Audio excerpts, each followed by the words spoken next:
পর্দা নামল ক্রিকেটের সংক্ষিপ্ত সংস্করণের সবচেয়ে বড় আসর টি-20 বিশ্বকাপের। ভারত দক্ষিণ আফ্রিকার নাটকীয় ফাইনালের মধ্যে দিয়ে শেষ হলো এবারের আসর, যেখানে দক্ষিণ আফ্রিকাকে হারিয়ে দ্বিতীয়বারের মতো শিরোপা জিতল ভারত। আর এই শিরোপা জয়ের মাধ্যমে অনন্য এক রেকর্ড গড়েছে রোহিত শর্মার দল, যা নেই অন্য আর কোনো দলের।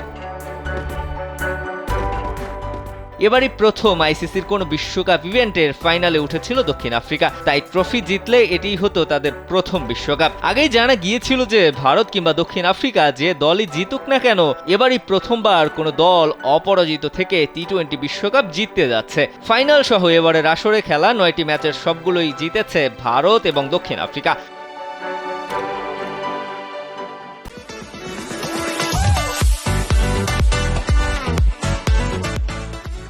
ভারত সর্বশেষ টি-20 বিশ্বকাপ জিতেছে 2007 সালে এই ফরম্যাটের প্রথম আসরে, তাই অবশেষে শেষ হলো তাদের 17 বছরের প্রতীক্ষা। অন্যদিকে 1992 সাল থেকে ওয়ানডে বিশ্বকাপ এবং 2007 সাল থেকে শুরু হওয়া টি-20 বিশ্বকাপের সব আসরে খেললেও এবারই প্রথম ফাইনালে উঠতে পেরেছে প্রোটিয়ারা। তবে এবারও খালি হাতেই ফিরতে হলো প্রোটিয়াদের। এর আগে শ্রীলঙ্কা 2009 সালে, অস্ট্রেলিয়া 2010 সালে এবং ভারত 2014 সালে পুরো টুর্নামেন্টে অপরাজিত থেকে ফাইনালে উঠলেও শিরোপা জিততে পারেনি।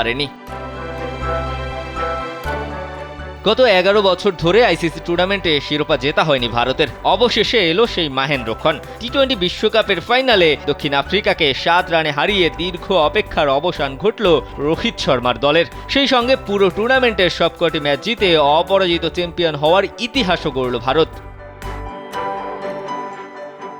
বড় মঞ্চে স্নায়ুচাপ সামলাতে পারে না, নিজেদের ক্রিকেট ইতিহাসে পুরোটা সময় এই অপবাদ বয়ে চলেছে দক্ষিণ আফ্রিকা। বর্ণবাদের নিষেধাজ্ঞা থেকে ফেরার পর গত 32 বছরে দারুণ সব ক্রিকেটারে ঠাসা দল নিয়েও প্রজন্মের পর প্রজন্ম কোনো শিরোপার দেখা মেলেনি এই দক্ষিণ আফ্রিকার। ক্যারিবীয় দ্বীপে প্রথমবার বিশ্বকাপ ফাইনালে উঠে সেই অভিশাপ ঘোচানোর দুয়ারে যায় দক্ষিণ আফ্রিকা। কিন্তু না, ঘুরে ফিরে চোকার্স তকমাটাই জুটল প্রোটিয়াদের। শিরোপার মঞ্চে দক্ষিণ আফ্রিকার হৃদয় ভেঙে বিশ্ব চ্যাম্পিয়ন হলো ভারত, এবং তাও কিনা আবার ইতিহাস গড়ে।